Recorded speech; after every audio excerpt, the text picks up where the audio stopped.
Hello, everyone, and welcome to Marvel-ous Movie Mondays. Happy Monday, Kelsey. How are you doing? Happy Monday, Dale. I'm doing good. How are you? I'm doing really well. Back in the New York studio, I'm still now I'm finally committing to getting it to look like an actual studio, not just like this guy's in his bedroom. Cool. But yeah, making the moves, getting some cool lights overhead, even though the ring light might be drowning out some of the blue. But yeah, I'm just settling in to this next phase of the channel and stuff. Got a new show that I'm brewing on the channel as well that I'm trying to put the recipes together for. But we're here to talk about Marvel because every single Monday we talk about Marvel, and we just came off a huge Marvel movie with Shang-Chi. We're in the midst of a Marvel series. What if we got a new Marvel movie coming out in 2 or 3 weeks, and then another one a month from then, and we're just gonna keep getting Marvel movies here and there and all over the place. So Kelsey, we always start with some news. I know you said you got some hot gossip to talk about. So Kelsey, what is your Marvel news for the week before we dive into these what if episodes? I'm not one to speculate or give into any kind of gossip or anything, just because I feel like if I was in their shoes, I wouldn't want people speculating about me or my personal life. But it does look like Tom Holland and Zendaya are dating. What makes you think that, Kelsey? Well, I what mean, are your sources? Do you follow either of them on Instagram? I follow her. I don't follow him, but well, yeah, he I've posted seen a few cute pictures of them, but I wasn't sure. Listen, this all stemmed from his Instagram. Okay. He posted a very sweet I'm gonna pull it up on my phone. An Instagram for her birthday, because Zendaya's birthday just passed, and it's a very cute behind the scenes photo of them as in their hold it closer. There we go. Sure. Yeah, okay. In their he's in his Spidey suit, she's probably in some kind of MJ costume, and the caption is, "My MJ, have the happiest of birthdays. Give me a call when you're up. XXX," which we all know means kisses. And then she commented back, "Calling now," with the red heart. You don't use a red heart emoji with your friends. Yes, you do. I use red heart. I only use red heart emojis with my friends. I've never gotten a red heart emoji from you, Jill. Well, I don't know. I have sent red heart emojis though to my friends, so I don't know. But yes, I agree. I think I don't know. Could be something, I think we you posted something else, and I was like, "This looks suspicious." They also attended a wedding together. Yeah, no, I mean when your co-star is a romantic interest and you've been doing it for what is it now? It's 2017, so 4 years working closely with them. I mean, you're bound to kind of have that extra oomph to the relationship that you don't normally have with something else, with a more casual, like it's not like.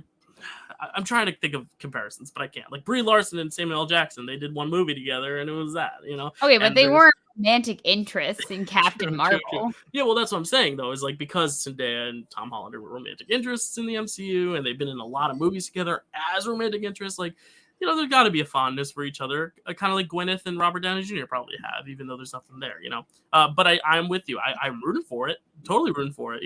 I'm rooting for their happiness. Yeah. Yeah, so I mean, if they're happy, I'm happy, but that's just what the internet has been saying. Kelsey's jealous. All right, listen. Right I am not going to sit here and take this accusations. Okay.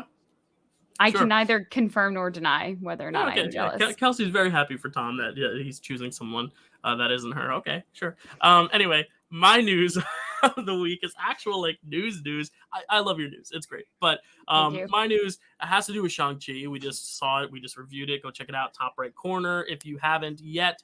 But we saw a huge box office performance from Shang-Chi. And I know a lot of people are saying it's one of the more underperforming Marvel movies, but no film has ever grossed this much money on Labor Day weekend. And I think that's important also because it's the end of the summer. People are going back to school. It's not really the prime movie time. September has always been very light with movie going. Even the end of August has never really been a huge movie time. It's usually the core summer months like May, June, July.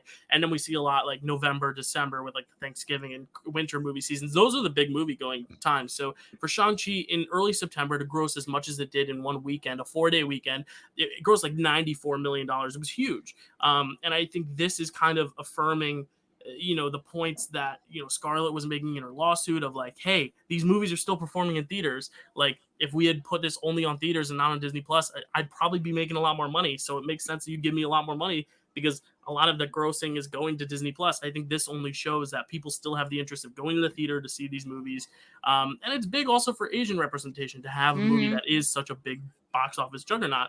A lot of people were saying, like, oh, it's underperforming. It didn't perform much in its 3 days. But you got to think, Labor Day weekend, people are not just going to the movies on Friday, Saturday, Sunday. They're also going on Monday because they're planning on a weekend. And some people went to the movies on Monday. So you got to count that into the gross as well. And a 4-day total was bigger than a lot of MCU movies, including Black Widow. So I think definitely good news for Shang-Chi, especially given the fact that this was probably the least amount of money spent in marketing. For them to have as good of a box office performance is pretty cool. So very exciting.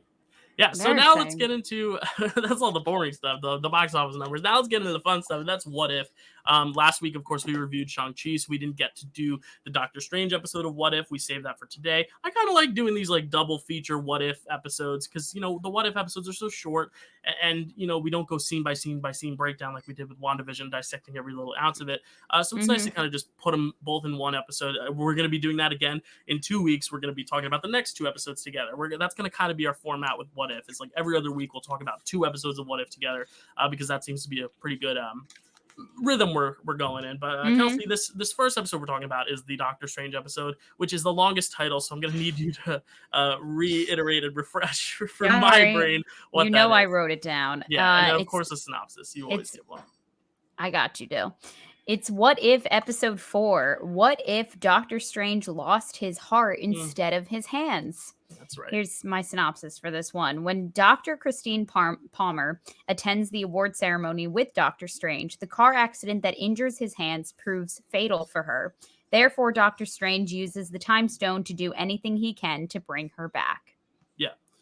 This episode, and like I said a few seconds ago, we don't dissect this episode, beat for beat like we did past shows, only because it's more of a, generic. We're giving more of our generic thoughts on the episode, but this episode had a lot, and it was a lot, and it was definitely the most emotional one. I mean, we saw an episode literally a week before where like every Avenger got shot and killed or blown up from the inside, like the Blueberry Girl from Willy Wonka. But this episode just upped that to another degree, and I think it was a very, very powerful episode that didn't end satisfyingly either. And I think that's another big thing, is that like it ends with just, well, some of these scenarios don't end for the better. Because even the Avengers episode, it ended still with like Captain Marvel and them going to the ice to get Cap out. There was still some glimmer of hope, but here there was really no hope at all. No, yeah. Yeah, those were literally my 2 points at the end, Dill, you just touched on. I was like, I wrote down, this episode is dark and sad. It's just upsetting because he's desperately trying to bring back the love of his life. He cannot do it. And the method that he's going about trying to do it, he's literally like inhaling all of these demons. He looks like very crazy by the end. He looks very scary, like demonic. And, but it's almost... I said it's like almost refreshing to have an episode end not with like an unhappy ending, essentially. It's like, wow, this episode really didn't like give us what it wanted. It was just like, sometimes they don't always end with a happy ending. And I think Marvel itself, only one movie has ever done that, and that's Infinity War. Every other movie has been like, we're ending in a good place or a hopeful place. And this was the only movie. Maybe also kind of Spider-Man Far From Home, just because it kind of gave that tease of he's Peter Parker, Spider-Man. Like that was a bit of a, but like it wasn't like a, oh man, that gutted me. This episode gutted me. Yeah. And I'm going to go back to what you said about him inhaling. Have you ever played Super Smash Bros? Any iteration? Yeah, I have. It's the Kirby. It's the where you suck them all up and then you become them. Like he was Kirbying all these different things. And I thought that was just so interesting. And also the animation, they took some big swings with this as well, because it's, you're able to go into these different realms and universes and this time twisting and these big creatures. I just thought it was a very innovative animation as well. I also really enjoyed Benedict Cumberbatch's voice performance in this episode. It was really, really great. I feel like he was able to take the character of like Doctor Strange to like farther places. Because like Yeah. once like Doctor Strange becomes Doctor Strange, Master of Mythic Arts, you know, he really is this calm, cool, collected guy. But in Right. this, he got to be like essentially his evil twin, his Exactly. this evil version of him, and he was just able to like take his voice so many other places. And I was Yeah. like, yeah, Because we I'm know into Benedict this. Cumberbatch is like a really like his voice is just so rich, and I think Doctor Strange is the least vocal work he's ever done because like you Hmm. see like his British stuff, he's got that rich British voice, and then like Smaug in Lord of the Rings, he's got that like deep like dragon like deep voice, and here he Yep. doesn't really get to flex that, but in this episode he definitely does. He gets to show like I can do cool things with my voice. Yeah, I really enjoyed it, and I think this is one of the more enjoyable episodes, I think, because pretty much the whole cast was the same. You know, and I've said in the Yeah. past they've done a good job trying to impersonate these people, but it's when it's not Scarlett Johansson or it's not Robert Downey Jr., it kind of shows. When it's not Yeah. Chris Evans, but here it was like, no, that's Benedict Wong, that's Tilda Swinton, that's Rachel McAdams, and that's Benedict Hmm. Cumberbatch. Like that's the four, and they are bringing a lot to their vocal performances for sure. No, yeah, totally. I was just about to say that. I'm like, and it definitely helped that like all of the MCU actors were in this episode. I didn't have to write down any recasts. So, Right. Yeah. Yeah, just an incredibly devastating moment. And I did have a question, and I think you might be able to answer this. So okay. why is she not in the car in the original Doctor Strange? Like, because he's by himself in the car accident. I was wondering, I was like, so they're saying like what if she died in the car accident too? But like it seemed like every outcome she died, and that's what had led him to Dormammu. But in the real Doctor Strange, she doesn't die. So it was a little confusing to me. Like, was this just like a what if she got in the car type thing? I think in the movie they're not like as close. Like I don't think he like in like movie him even thinks to like invite her because Okay. he's like too So much into narcissistic. Yeah. himself to Mhm. like Okay. even think about her. So I don't even think that he asked her. It's so funny you asked that because I was going to this episode made me want to like rewatch Doctor Strange, and Mhm. I got like 3 minutes in and like life happens that it just like I Yeah. couldn't sit through this 2 hour movie. Right, Couldn't right, use right. 2 hours of my day for this movie, so Yeah, I had to go yeah, do other things. But yeah. yeah, because I was really wondering because she's like, you owe me like creme brulee. So like I didn't know if that was like something they plucked out of the movie to like fit into this Yeah. episode, if she had mentioned creme brulee at any time. Mhm. Yeah, I But think because Doctor Strange is so memorable for everything that comes after that we sometimes forget about that beginning of the story, but I did think it was a very interesting way of saying, like, digging deep into the emotions and the raw emotion of Doctor Strange because he is such a narcissist, but like mhm. seeing that he actually cares about something more than himself. But then he becomes again narcissistic in trying to bring back his girlfriend, which I'm blanking on her name, even though you just said it. Christine Palmer. Christine, yeah. Um, yeah, and I think Rachel McAdams brings a lot to this performance as well. I Yeah. actually wrote down, I said, Rachel McAdams is doing more in this 30 minutes than she's ever done in Doctor Strange. Yep. She really Yep. didn't do a ton. That was one of my big complaints about Doctor Strange is she just seemed like a throwaway character. Mhm. And just to kind of keep it more, grounded to earth. But, he's appeared so many times since, and we haven't heard anything about her. Like Infinity War and Endgame, and even in Thor Ragnarok, it's like, he's always there at his like mansion in the Spider-Man trailer. He's in his mansion, but where's her? Where is she? Because they ended a good spot, I thought. But Yeah. again, I haven't seen the movie in a while, so I don't know if they did end in a good spot, but I'm not sure. I just thought that this was interesting how this episode actually incorporated like the Watcher. Like he was kind of Yes, like a yeah. character in this one. He Hmm. was like, "Can't you fix this? Like I've read about you. Like I know you can help." And he's like, "No, I cannot intervene. I just have to Hmm. let these things play out." And it's like, Yeah. "Well, then why even have a Watcher?" Well, he's the one over. I guess he's kind of the narrator of the story, but yeah, I it's mean, like interesting I because get why he's there, but like why exist in the MCU if you like can't fix it? I guess he does have a storyline though with like Fantastic Four, so maybe that's why he exists. I don't maybe know. I'm wondering if they're going to make him a bigger player because I feel like these two episodes that we're going to talk about, he was more involved, not in the action because he can't intervene, but he was Mhm. more. It was very more. It was more evident that he was overseeing every little ounce of it, and really, I love how, like you've said in the past few podcasts, like how they kind of put his artwork, like the Mhm. Watcher, in the background here. It's even more evident in this episode because he actually like gets to talk to Doctor Strange, and he's like actually there, present, watching. And I think that's interesting. And I don't know if that's just because it's Doctor Strange and he's kind of like a degree above everyone else in terms of like the like telepathic mythological like ties, or if like that's just what this show is. But I don't mind the fact that like he's there interacting, because I think it makes the watcher more than just this narrator. He's like actually like watching and witnessing this, and it's almost it almost feels like there's gonna be something else later that we're gonna need this show and this watcher to understand. I think. I don't know. Two things, Dill. Do you think that anything that happens, because like obviously I feel like the shows WandaVision, Loki, Falcon and the Winter Soldier, they have like immediate, like definite like impacts on what the future of the MCU is gonna be. Do you think What If affects any might affect or is going to affect anything about the upcoming movies about phase 4? Because of what the comic was, I don't think so.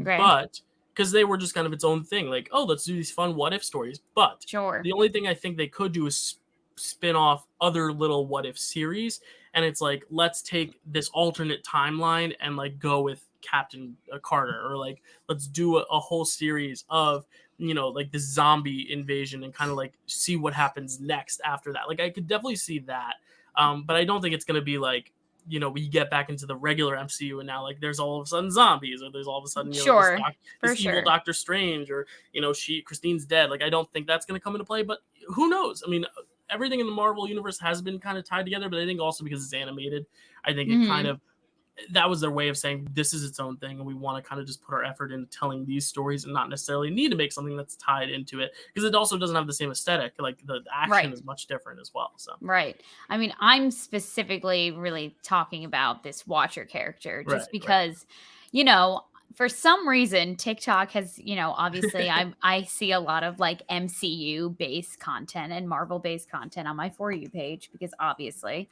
and you get a lot of Soups in there, the kid who was obsessing over Spider-Man No Way Home trailer, to where like there's just been so many memes about this kid Soups. He kind of like has a very like energetic way of talking about Marvel, and he talks like, I'll send it to you, because he's who I see all over the For You page. Oh, you should send me him, because I haven't seen him. I see like the straw hat Goofy guy. Yeah, Goofy's great.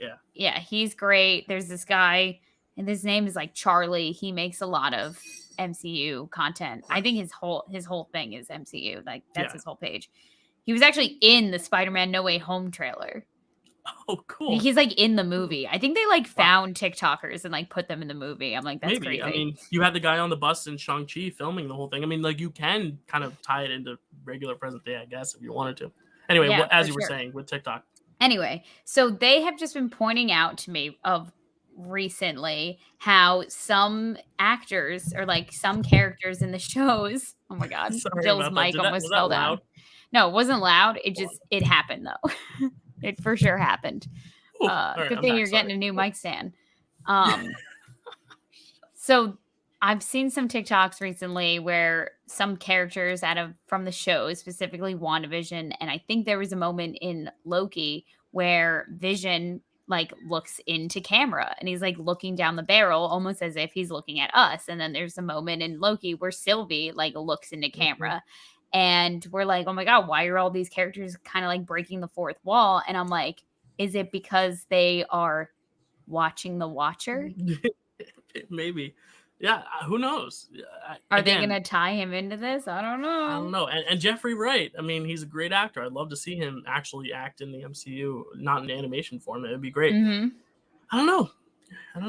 I guess that's like a question we'll just find out when we find out. It's like, you know, because whoever... I mean, I don't want to spoil Shang-Chi, but who would have thought that character would come back? The one that we saw in Shang-Chi. Yeah, you know what I mean? So, you're right.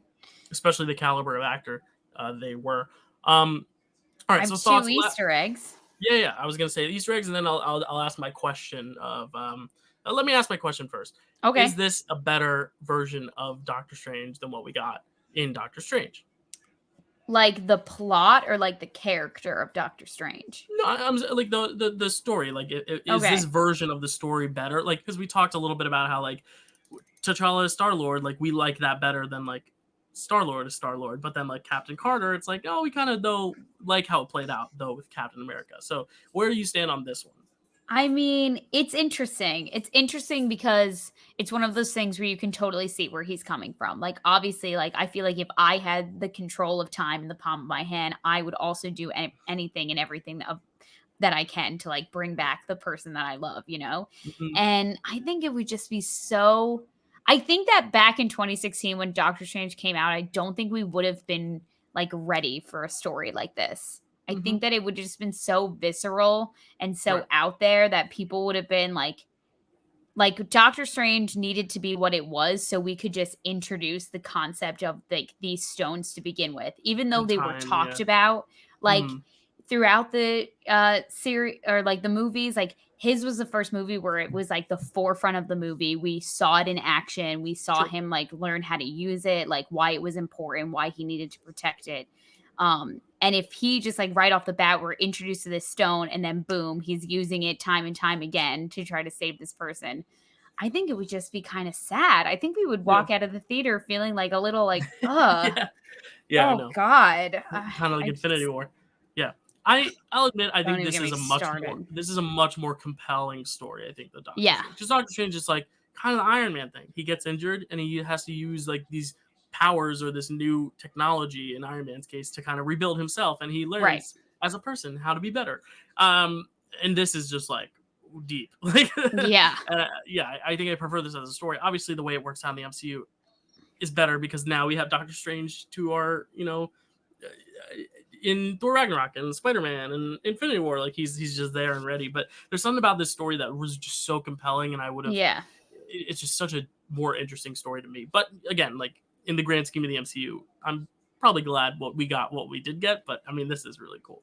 I feel like had it been an MCU movie and once we found out that reveal of the Ancient One kind of split the timeline and made it so that there would be like a good Doctor Strange and a bad Yeah, Doctor Strange, the good Doctor Strange would have triumphed over him in the end. Like they right. wouldn't have left us off with like a very like Mhm. depressing ending. Yeah. Um yeah, and maybe yeah.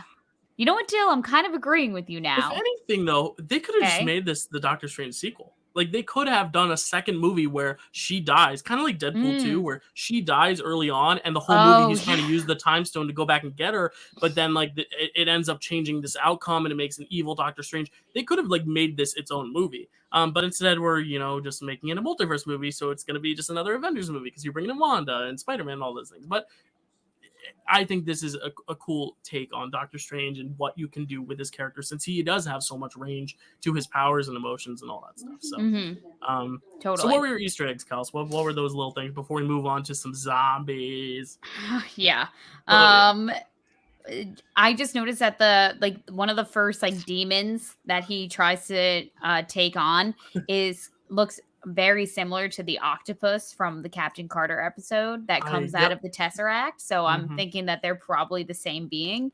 And one of the beings, one of the like the demonic entities that he takes on is also, I don't think this is his name, but this is what I'm referring to him as, Ragnarok from Thor Ragnarok. Oh I yeah, don't think that's maybe his name. It was just might a be. very Yeah, similar, it was like a skeleton with like the the horns. crown on top.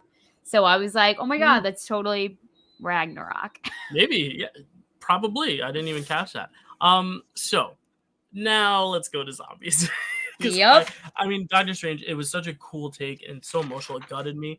But I mean, this episode, I was like, yep, this is what I wanted from the show. I was like, this is Yeah. just completely bonkers. You can never do this in the real MCU because you can't just kill off everyone and make them Yeah. zombies. But Yeah. this was so cool. Like I was just every ounce of it. I was like, oh yes. And I have to say, this is the first time where I thought one of these voice actors who came in to replace actually did a really good job, and that is the guy who did Spider-Man. I'm not sure of his name. I wrote it Um, down, don't worry. thank you. Tell me his name because I want to give him credit because I think he did a very good Tom Holland. I thought it was like, you know what? It was to the point where it wasn't distracting when he was talking. I was like, okay, because he's It kind of was the main character of this episode, I'd say. yeah, So yeah, for sure.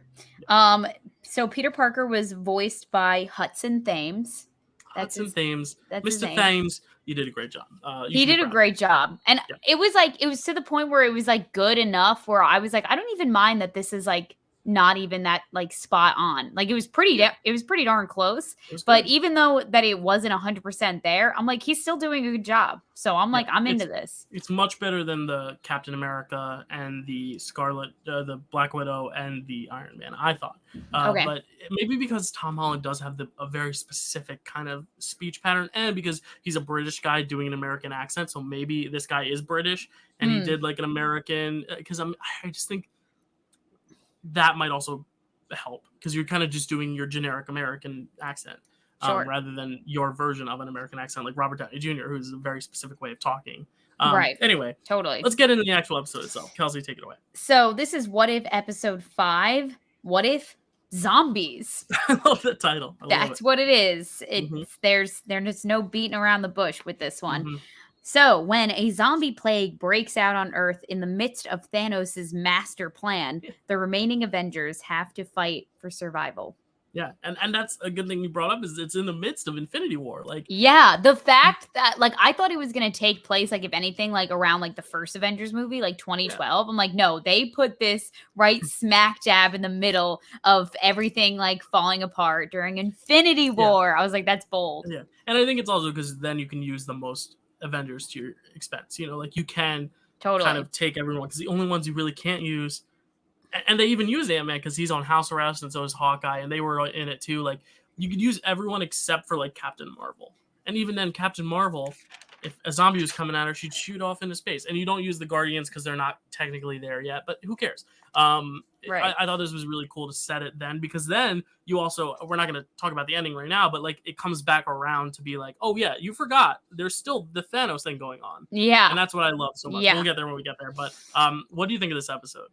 This has been my favorite episode so far. Me too. As you can tell, I'm grinning. Yeah, it was so cool. I think I'm just also like a sucker for like a good zombie like movie, you know, like even though they're all the same, I'm like, I don't know, because I just like, this is gonna sound so weird, but I'm like, I just like imagining what like I would do.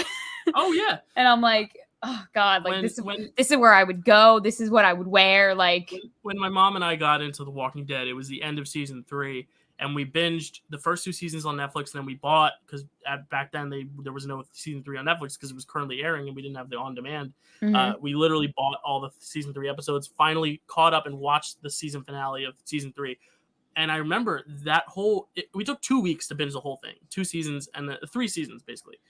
And every time we went outside, we went to the grocery store, we'd be like looking around, like, oh my shit, god, are we gonna get like fucking attacked? Because like it's scary. You're watching this other reality that is also based in America and in Georgia, and like it seems very natural. I mean, obviously it's supernatural, it's fantasy, but it's set in a way that it could happen. It could happen the way Walking Dead presents it. So like we were walking down the streets, like looking around every corner. We hear a squirrel in the bush. We're like, shit, we got just so Walker. Yeah, and that's kind of what I get it. Like that's what the appeal of a zombie movie, especially a zombie movie that feels grounded and set in Earth. Obviously, this is superhero zombie, so it's not as real, and it's animated, so it's not like that. But yeah, that did remind me of Walking Dead watching it. And Walking Dead has gotten very stale, so it was nice to kind of see like a fresh new zombie thing, because you don't get a lot of that anymore now that Walking Dead has kind of beat itself to death. Yeah, right. Yeah, exactly. Yeah.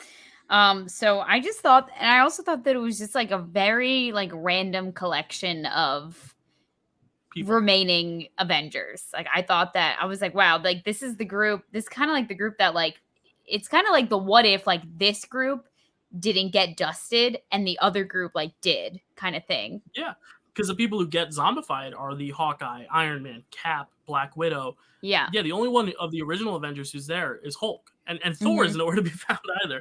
But yeah, I think because Thor is in space with Thanos. Because he's still on like the ship. Because I'm imagining that this like we know how it started, so I guess we can talk about that. So in this version, when Hank went to go rescue Janet Van Dyne in the quantum realm, she contracted what they're calling a quantum virus. They really just put the word quantum in front of everything. She contracted a virus that corrupted her brain and made her a zombie. So then, and this is the second time we've seen the Van Dynes really be the core of this change. Because a few episodes ago, the reason why Hank was taking out all these Avengers was because of Hope's death. Yeah, and I think the writers must really just love the character of Hope Van Dyne, because they're giving her a lot of like real, like they're giving that family a lot of rich substance in this series, especially this episode and the third episode. But yeah, I found that intriguing. So once Hank and Janet come back, we kind of see them like completely attack Scott. We're like, oh, Scott's down for the count. He's done. Which was, I was surprised when I first watched it. I was like, that really sounded like Paul Rudd. And if they brought in Paul Rudd just to record him dying in the first like 2 minutes of this episode, I'm like, that seems like you're burning a real big hole in your pocket. But all right. I mean, they did Kurt Russell one-liner, so maybe. And that is true. Yeah, that is also true.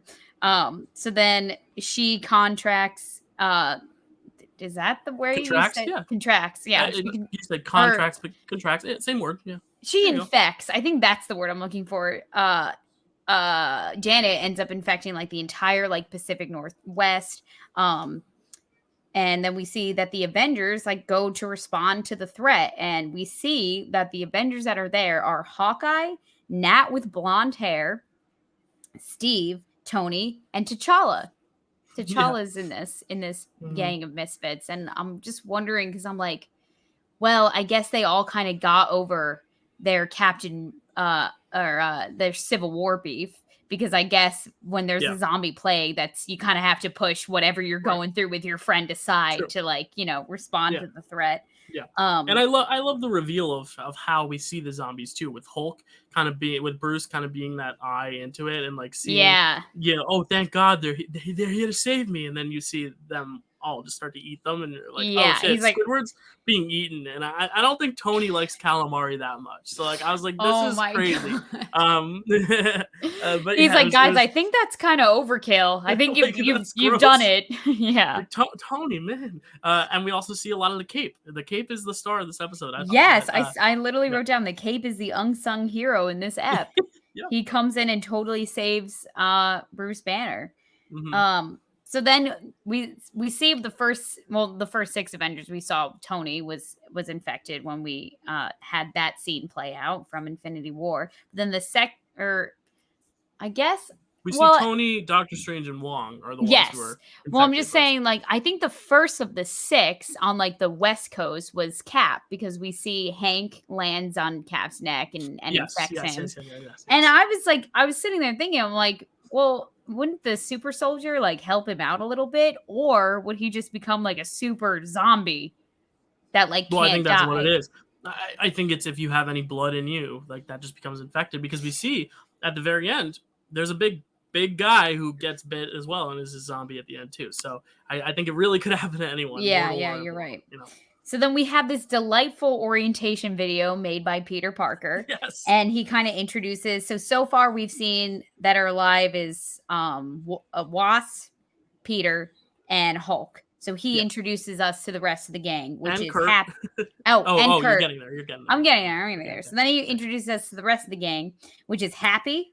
And I wrote down, because they all have like their own like intro kind of cards for their videos. So I wrote down obviously what it says about them.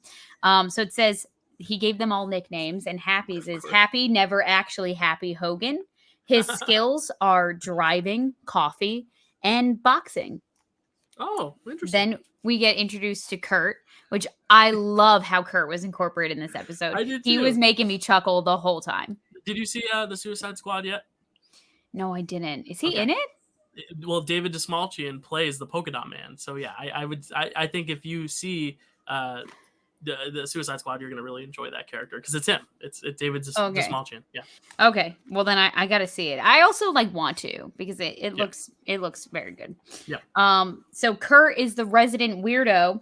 His skills are languages, Slavic folklore, and crime. Yeah. Then we get introduced to a nude Bucky in the shower, a long-haired metal-armed Bucky in the shower. His name is Bucky Silent But Deadly Barnes. Yep, his skills are murder, killer arm, and he's a heavy sleeper. Fun fact. I didn't know that. Once he's out, he's down for the count, apparently, according to Peter Parker. Then we meet Sharon, the blonde Bond Carter.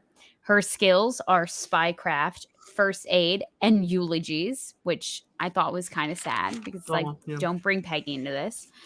And Okoye is there, which is like great. I would so want Okoye in my circle if there was a zombie apocalypse. And for Denai sure. Guerrera plays Michonne on The Walking Dead. So it's again Oh, you get to be a zombie killer again. Yes, Okoye. Yes, I was that's very excited about that for sure. So they get a beacon for like a signal from somewhere. They realize that it's from Camp Lehigh, New Jersey, which obviously we know is the base Captain America was trained at. It's the base they go back to in Endgame to get the Tesseract. We know this camp very well. Great line from Happy there too.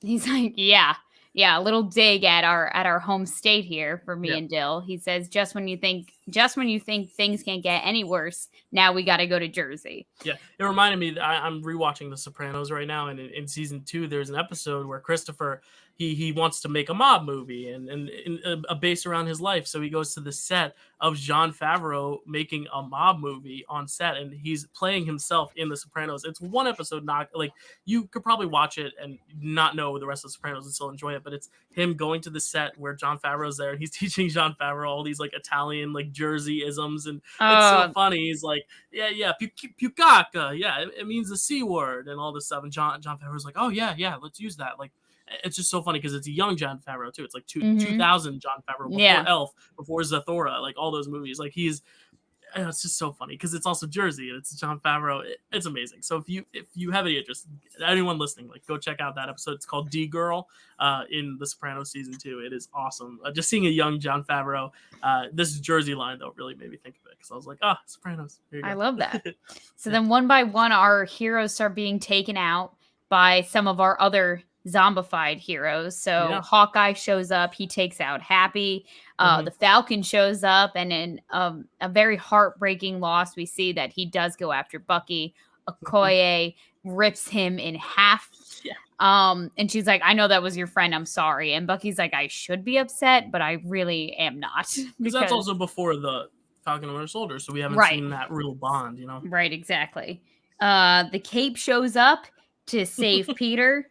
And then we see a Cap zombie. I gotta say, seeing Cap as a zombie, that was kind of the hardest for me because that's a loss right there. What this episode does really well is also it kind of lets us have these moments with these different pairs of people. Like you have this interaction, which we'll get to in a bit, but like of Bucky and Cap seeing each other and what that means about, you know, because in the actual Walking Dead and other zombie shows, it's like there's always these dilemmas of having to kill the people you love because you have to save the greater good. And we see a lot of that also with, you know, emotional moments with Peter later on in the episode too, which we'll talk about. But this episode was really good in giving us those really tender character moments as well as all the zombie action, because these are real dilemmas of, you know, having to go against the people you love. For sure. And I really enjoyed that aspect of it for sure. So Sharon gets turned by Cap. Hope flies into Sharon's mouth, expands herself, so Sharon just explodes, and she's like, guys, I'm covered in Sharon. Yeah, I do think this is, all the fans were like cheering because everyone said in Avengers Endgame, all Scott had to do was go literally shoot himself, make himself tiny, go inside Thanos and blow him up. And there was like a funny poster going around like, what if, and it's a picture of him aiming right toward Thanos' butt. I was like, this is kind of like, I think, an ode to the fans. Like, what if a tiny wasp or Ant-Man went inside someone and blew them up from the inside? Because that's a very effective method, I think. It's just in the zombie universe. And I wasn't 100% clear if this is why Hope was getting like sick or whatever, but I think it's because she went inside, she kind of got some of the virus from going inside. She had a cut on her arm. So she got infected that way. Yeah. Because I was going to say, as soon as she went in the mouth, I'm like, okay, I know you have to get bit, but like, I feel like going inside someone who's a zombie is probably going to make that's kind of not great. Yeah, that's not great. And with the Thanos thing, Dill, I feel like there's one thing of like splitting open like Sharon Carter, because, you know, she's just like an average fit, I feel like, woman. But with Thanos, it's like, I feel like you'd have to go through a lot of muscle and thick layers of skin. Like, he's a tough dude. Maybe. You know, like again, trying to beat him from the outside is the same as trying to get him from the inside, I feel. Unless Scott didn't just make himself normal size, he made himself giant Scott. Then I could see him ripping ripping through even Thanos. normal size, he's gonna get through a few organs. You know, like A few organs for sure, but to like break through him like Hope did to Sharon in this episode, I don't think that's very realistic. He goes right for Thanos' head. He like goes into his ear and just. Should have aimed for the head. Should have gone for the head. So we finally get to Camp Lehigh and we meet our next survivor, which is Vision. And unfortunately, we do lose Hope because she does become infected, but she grows to full size or mega size, really, so that she can carry them through the horde of zombies. Mm-hmm. And I like that moment, too, because right before that, we get this moment with Peter where he's talking about all the people he's lost. And I think that was a very compelling moment. I think I give the voice actor so much credit because he made me emotional with this speech that he gives Hope about, like, I lost, Uncle Ben, my mom, my dad, and now first Happy mention too. of Uncle Ben. Yeah, which we didn't get that in the actual Homecoming. And I think that was one of the things that, like, I always was waiting for. It was just like since Uncle Ben died, like just throw it in there just so you know a little bit more about Peter, because you don't want to reenact the Uncle Ben sequence every time. We've already seen it twice. But I wanted some mention in the MCU, so it's nice that they mentioned it here. And yeah, it was just a beautiful speech. And then when Hope, her last words to him are smile, Peter, just remember to smile. That was just such a unique relationship, because at first you see them kind of give each other this smile and you're like, oh shit, is Peter crushing on Hope? But I don't think it was that. I think it was more of like this like friendship, then coming full circle when Hope does make that sacrifice. It was really emotional. I think that was a really nice little relationship, because we've never seen Spider-Man connect with the Wasp, but they're spiders and wasps. They're both in the bug family. They should be able to have some sort of bond in some facet. So I liked that moment too, because you get to see other relationships brew that you never got to see in the MCU, and we might not get to see depending on how Peter Parker fares in his new movie. Maybe he won't even make it out to see the Wasp. For sure. No, I love that relationship. So once we meet Vision, obviously the first question I had was, well, if Vision's here, where's Wanda? As I had this thought, Kurt says, I can feel the Baba Yaga. She's present. And everyone's like, what is that? And he says, the bitch. And we're like, oh boy, the Baba Yaga's here. I just love this callback to Ant-Man and the Wasp, how he also, this is a character that he's brought up in that movie as well. Exactly. I just love that. So Vision says that he was able to, and lo and behold, Scott survived. Although he is ahead in a glass jar like Walt Disney. I thought this was the one moment where I was like, all right, it was a little too much with the little quips. But I have to say, the one joke that just I lost, I actually spit taped. Actually, I was drinking this coffee when I was watching it. It was about this full at that point. Now it's empty. But it was when he gets the cape and he flies away. He says, Wingardium Leviosa. Yes. Yep, I wrote that down. That he totally drops the Harry Potter spell and says Wingardium Leviosa. That was hilarious, because I thought it was like, all right, it's a little too much of the Paul Rudd quips. I love him in small doses, but it was a little too much of like, okay, can you just shut up? But now after that joke, I was like, all right, that was hilarious, because it was such a good joke. I loved it. Vision explains that he was able to cure Scott. And that, they pretty much figure out that they need the Mind Stone in order to like broadcast the frequency. They don't have the technology here, but they do have the technology in Wakanda. So that is like step like 3 now, but they, of their plan here. Right. So obviously Bucky goes looking for, as soon as he said it, as soon as he was like, I'm going to go try to look for like something to get us out of here. I'm like, oh, dude, don't go off by yourself. Like, you're going to go. Like, Bucky was the one, obviously, I can't have Peter go, even animated Peter. I'm like, I can't watch that happen. And Bucky was also one that I was like, oh my God, I was nervous for him. I was nervous. So he goes off, and obviously he stumbles upon T'Challa, who is missing a leg. And it is because Vision has been, what's it? He's been luring survivors to the camp to feed to Wanda, who is trapped behind a case. A little Vision heel turn here, because in WandaVision, it's Wanda trying to act, well, not act selfishly, but in an act of love and grieving. She's able to bring Vision back, and here it kind of feels like the opposite. It's Vision trying to hold on to Wanda, which I thought was a very interesting reversal of events. For sure. For sure. And he explains, he's like, I could cure Scott, but I cannot cure her. Like, her powers are just rejecting the treatment. Like, I can't do anything. I can't do anything but feed her. And she hasn't eaten in days. And so the next person to go is Kurt. He gets taken by Baba Yaga. And then they're like, if Vision finally comes to his senses, Bruce is like, you have to help us. Like, you got to get us out of here. He's like, yeah, you're right. I probably should. Being that the most powerful Avenger is now a zombie, got to get you out of here. So they, Vision ends up ripping the Mind Stone out of his own head because he's like, you can take this, but I need to like pay for like what I've done, just like as an android. Bucky stays back. I'm like, why stay back? Just go, just get on the Quinjet, just go. But he stays back. As soon as he did that, I was like, he's going, this is his time. Anyone who's like, I'll hold him off for you, you guys go. I'm like, sacrificial. You're done. Your time is up. So he goes after Wanda. Wanda doesn't even bother once she sees Vision's body. I just love how that even in her zombie form, she's still like heartbroken to see Vision's body and him, dead. So I'm like I said, the emotional moments in this are so good because the relationship. So it's not like Walking Dead where you're starting fresh and learning who all these characters are. Their established relationships. So now when all this starts happening, you can see how it affects people without having to necessarily say it. And I really like that. I think it's a beautiful way of storytelling. I think this is what I've wanted the series to be, and it's finally kind of coming to light what I've always wanted, and that's like just taking a new twist on the story while also staying true to these relationships and making meaning of them based on what we know of these characters, which I think is awesome. Yeah.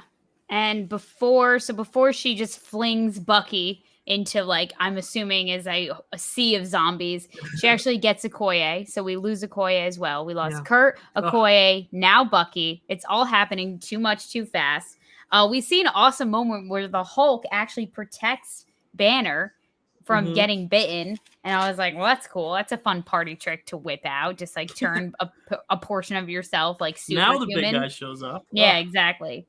And then we see Scott, T'Challa, and Peter get onto the Quinjet while Bruce kind of also makes a sacrificial play as he runs out into the Horde. He's able to become the Hulk, and we kind of see this glimpse of a Hulk and Scarlet Witch showdown, which I'm like, that is very interesting. I think I would like to know more about that. Yeah, they said, hey, Dylan, your two favorites, they're going to fight each other. And I went, no! Yeah, they really did. They really did.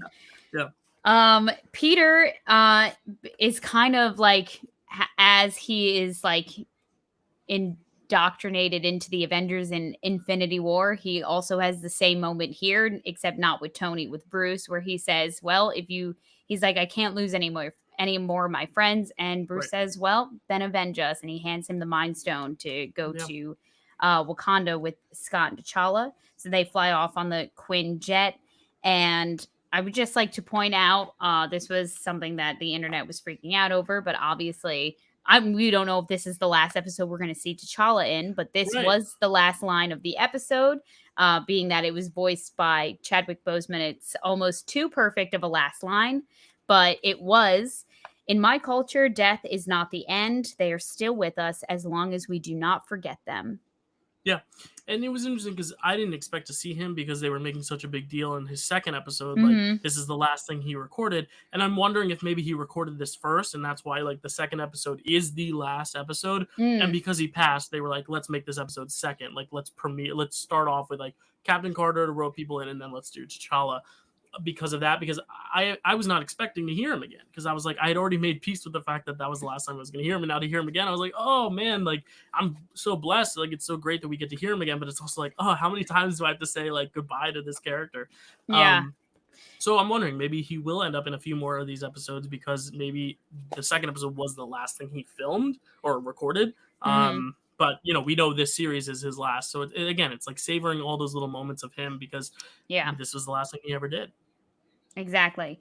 And so this was one of those episodes where you kind of ended up on a hopeful note. They're flying off to Wakanda with the Mind Stone. You think things are going to go swimmingly for them until we finally get this last shot of zombie Thanos with the gauntlet, and it looks like all he's missing is the Mind Stone. Yeah, So I loved that ending because it was yeah, like, yeah, you're ending it. You don't need to make another installment because you kind of like it sets up for another one, but you don't need to see another one because you know what's going to happen. They're either going to get there, get the cure, and wipe out Thanos, or Thanos is going to get it and it's just going to become a whole mess. But like, we didn't right. need to see that. Like, I liked how it ended with like that, almost a cliffhanger.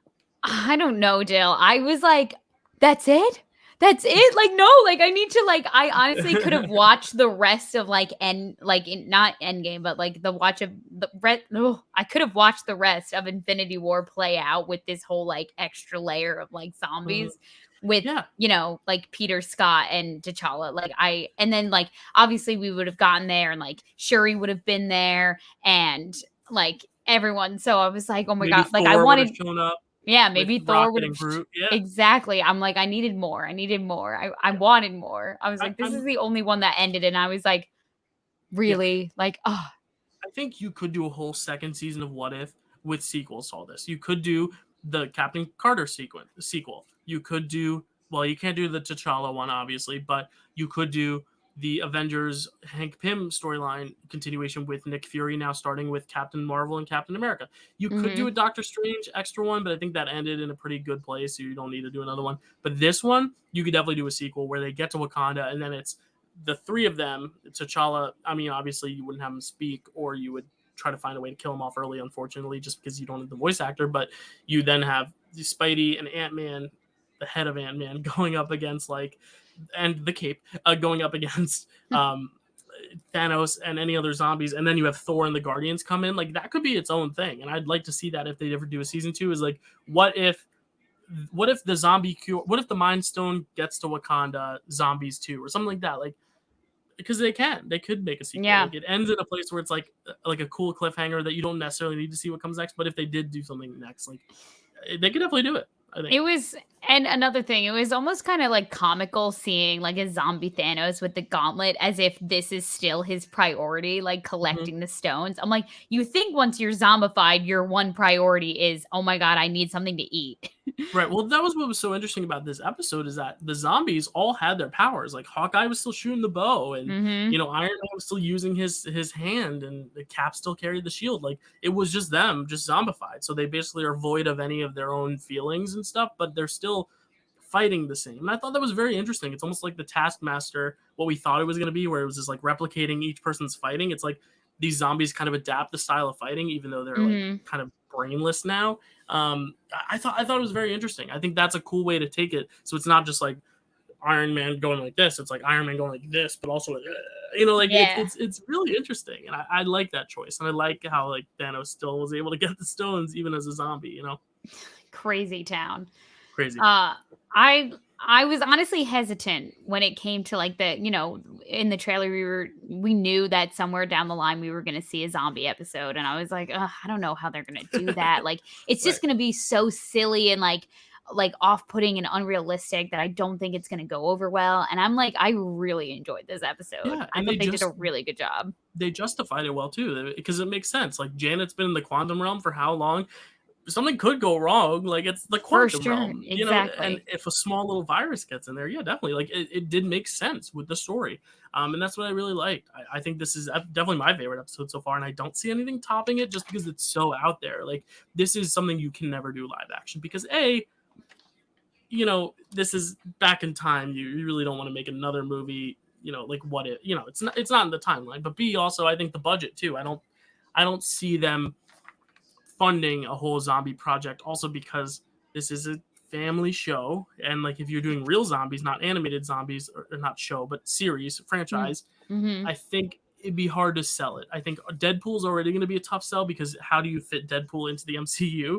And they're planning on doing it. They're planning on doing it R-rated as well, but they already had to take the Doctor Strange Multiverse of Madness. It was originally intended to be R-rated, and now it's PG-13.